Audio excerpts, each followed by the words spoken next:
Cependant, le soleil chauffait la grande porte de l'église. Des mouches dorées bourdonnaient autour d'une grande fleur qui poussait entre deux des marches du perron. L'abbé Mouret, un peu étourdi, se décidait à s'éloigner, lorsque le grand chien noir s'élança, en aboyant violemment, vers la grille du petit cimetière, qui se trouvait à gauche de l'église. En même temps une voix âpre cria « Ah ! Vaurien, tu manques l'école, et c'est dans le cimetière qu'on te trouve. Ne dis pas non. Il y a un quart d'heure que je te surveille. » Le prêtre s'avança. Il reconnut Vincent, qu'un frère des écoles chrétiennes tenait rudement par une oreille. L'enfant se trouvait comme suspendu au-dessus d'un gouffre qui longeait le cimetière, et au fond duquel coulait le Mascle, un torrent dont les eaux blanches allaient, à 2 lieues de là, se jeter dans la Viorne. « Frère Archangia, dit doucement l'abbé, pour inviter le terrible homme à l'indulgence. » Mais le frère ne lâchait pas l'oreille. « Ah ! C'est vous, monsieur le curé, gronda-t-il. Imaginez-vous que ce gredin est toujours fourré dans le cimetière. Je ne sais pas quel mauvais coup il peut faire ici.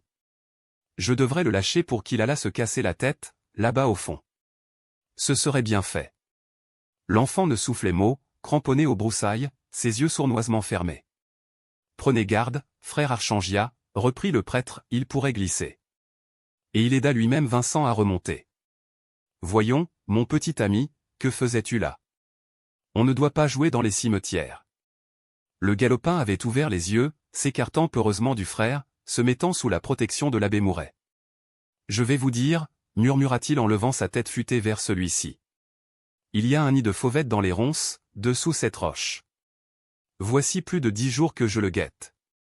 Alors, comme les petits sont éclos, je suis venu, ce matin, après avoir servi votre messe, un nid de fauvettes, dit frère Archangia. Attends, attends. » Il s'écarta, chercha sur une tombe une motte de terre, qu'il revint jeter dans les ronces. Mais il manqua le nid. Une seconde motte lancée plus adroitement bouscula le frêle berceau, jeta les petits au torrent. De cette façon, continua-t-il en se tapant les mains pour les essuyer, tu ne viendras peut-être plus rôder ici comme un païen. Les morts iront te tirer les pieds, la nuit, si tu marches encore sur eux. Vincent, qui avait ri de voir le nid faire le plongeon, regarda autour de lui, avec le haussement d'épaule d'un esprit fort. « Oh ! Je n'ai pas peur, dit-il. Les morts, ça ne bouge plus. » Le cimetière, en effet, n'avait rien d'effrayant. C'était un terrain nu, où d'étroites allées se perdaient sous l'envahissement des herbes. Des renflements bossuaient la terre, de place en place. Une seule pierre, debout, toute neuve, la pierre de l'abbé Caffin, mettait sa découpure blanche, au milieu. Rien autre que des bras de croix arrachés, des buis séchés, de vieilles dalles fendues, mangées de mousse. On n'enterrait pas 2 fois l'an. La mort ne semblait point habiter ce sol vague, où la teuse venait, chaque soir, emplir son tablier d'herbe pour les lapins de Désiré. Un cyprès gigantesque, planté à la porte, promenait seul son ombre sur le champ désert. Ce cyprès, qu'on voyait de 3 lieues à la ronde, était connu de toute la contrée sous le nom de solitaire. « C'est plein de lézards, » ajouta Vincent, qui regardait le mur crevassé de l'église. « On s'amuserait joliment. » Mais il sortit d'un bond, en voyant le frère allonger le pied. Celui-ci fit remarquer au curé le mauvais état de la grille. Elle était toute rongée de rouille, un gond descellé, la serrure brisée. « On devrait réparer cela, » dit-il. L'abbé Mouret sourit, sans répondre.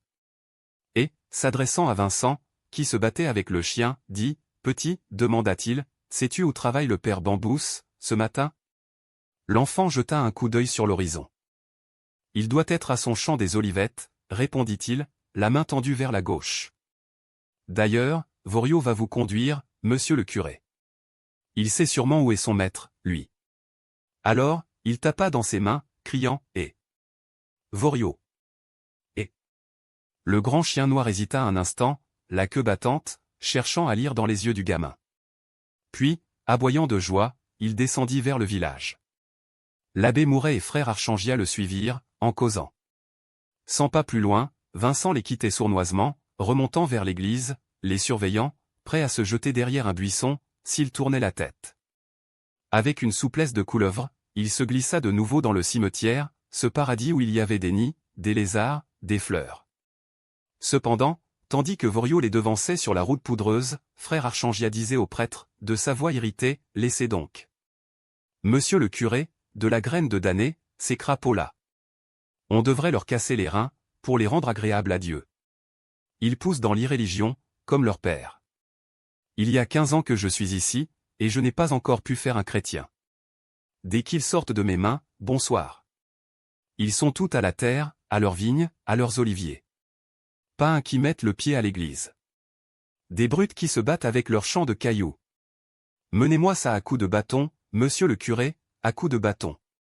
Puis, reprenant haleine, il ajouta, avec un geste terrible, voyez-vous, ces arteaux, c'est comme ces ronces qui mangent les rocs, ici.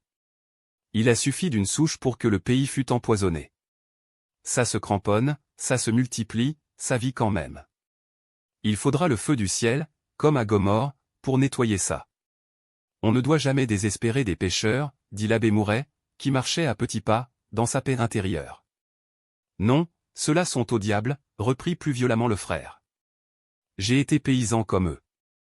Jusqu'à 18 ans, j'ai pioché la terre. Et plus tard, à l'institution, j'ai balayé, épluché des légumes, fait les plus gros travaux. Ce n'est pas leur rude besogne que je leur reproche. Au contraire, Dieu préfère ceux qui vivent dans la bassesse. Mais les arteaux se conduisent en bêtes, voyez-vous. Ils sont comme leurs chiens qui n'assistent pas à la messe, qui se moquent des commandements de Dieu et de l'Église. Ils forniqueraient avec leurs pièces de terre, tant ils les aiment. Voriot, la queue au vent, s'arrêtait, reprenait son trot, après s'être assuré que les deux hommes le suivaient toujours. Il y a des abus déplorables, en effet, dit l'abbé Mouret. Mon prédécesseur, l'abbé Caffin, un pauvre homme, interrompit le frère. Il nous est arrivé de Normandie, à la suite d'une vilaine histoire. Ici, il n'a songé qu'à bien vivre, il a tout laissé aller à la débandade. Non, l'abbé Caffin a certainement fait ce qu'il a pu, mais il faut avouer que ses efforts sont restés à peu près stériles. Les miens eux-mêmes demeurent le plus souvent sans résultat. Frère Archangia haussa les épaules. Il marcha un instant en silence, déhanchant son grand corps maigre taillé à coups de hache.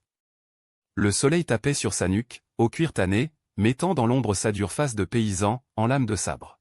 « Écoutez, monsieur le curé, reprit-il enfin, je suis trop bas pour vous adresser des observations, seulement, j'ai presque le double de votre âge, je connais le pays, ce qui m'autorise à vous dire que vous n'arriverez à rien par la douceur. Entendez-vous, le catéchisme suffit. Dieu n'a pas de miséricorde pour les impies. Il les brûle. Tenez-vous-en à cela. » Et comme l'abbé Mouret, la tête penchée, n'ouvrait point la bouche, il continua, la religion s'en va des campagnes, parce qu'on l'a fait trop bonne femme. Elle a été respectée tant qu'elle a parlé en maîtresse sans pardon. Je ne sais ce qu'on vous apprend dans les séminaires. Les nouveaux curés pleurent comme des enfants avec leurs paroissiens. Dieu semble tout changer. Je jurerais, monsieur le curé, que vous ne savez même plus votre catéchisme par cœur. Le prêtre, blessé de cette volonté qui cherchait à s'imposer si rudement, leva la tête, disant avec quelque sécheresse, « C'est bien, votre zèle est louable. Mais n'avez-vous rien à me dire? Vous êtes venu ce matin à la cure, n'est-ce pas ?» Frère Archangia répondit brutalement, « J'avais à vous dire ce que je vous ai dit.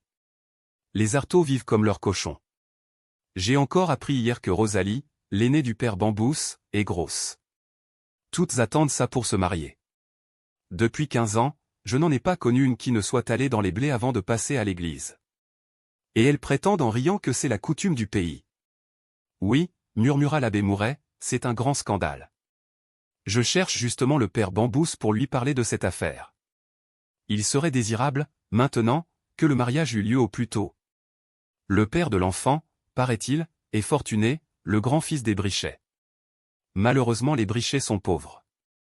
Cette Rosalie. Poursuivit le frère, elle a juste 18 ans. Ça se perd sur les bancs de l'école. Il n'y a pas 4 ans, je l'avais encore. Elle était déjà vicieuse. J'ai maintenant sa sœur Catherine, une gamine de 11 ans qui promet d'être plus éhontée que son aînée. On la rencontre dans tous les trous avec ce petit misérable de Vincent.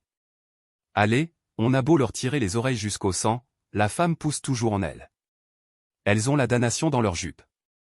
Des créatures bonnes à jeter au fumier, avec leur saleté qui empoisonne. Ça serait un fameux débarras, si l'on étranglait toutes les filles à leur naissance. Le dégoût, la haine de la femme le firent jurer comme un charretier. L'abbé Mouret, après l'avoir écouté, la face calme, finit par sourire de sa violence. Il appela Voriot, qui s'était écarté dans un champ voisin. Et, tenez !» cria frère Archangia, en montrant un groupe d'enfants jouant au fond d'une ravine, « Voilà mes garnements qui manquent l'école, sous prétexte d'aller aider leurs parents dans les vignes. Soyez sûr que cette gueuse de Catherine est au milieu. Elle s'amuse à glisser. Vous allez voir ses jupes par-dessus sa tête. Là, qu'est-ce que je vous disais? À ce soir, monsieur le curé. Attendez, attendez, gredin. » Et il partit en courant, son rabat-salle volant sur l'épaule, sa grande soutane graisseuse arrachant les chardons. L'abbé Mouret le regarda tomber au milieu de la bande des enfants, qui se sauvèrent comme un vol de moineaux effarouchés. Mais il avait réussi à saisir par les oreilles Catherine et un autre gamin. Il les ramena du côté du village, les tenant fermes de ses gros doigts velus, les accablant d'injures. Le prêtre reprit sa marche. Frère Archangia lui causait parfois d'étranges scrupules, il lui apparaissait dans sa vulgarité, dans sa crudité, comme le véritable homme de Dieu, sans attache terrestre, tout à la volonté du ciel, humble, rude, l'ordure à la bouche contre le péché. Et il se désespérait de ne pouvoir se dépouiller davantage de son corps, de ne pas être laid, immonde, puant la vermine des seins. Lorsque le frère l'avait révolté par des paroles trop crues, par quelque brutalité trop prompte, il s'accusait ensuite de ses délicatesses, de ses fiertés de nature, comme de véritables fautes. Ne devait-il pas être mort à toutes les faiblesses de ce monde? Cette fois encore, il sourit tristement, en songeant qu'il avait failli se fâcher, de la leçon emportée du frère. C'était l'orgueil, pensait-il, qui cherchait à le perdre en lui faisant prendre les simples en mépris. Mais, malgré lui, il se sentait soulagé d'être seul, de s'en aller à petits pas, lisant son bréviaire, délivré de cette voix âpre qui troublait son rêve de tendresse pure.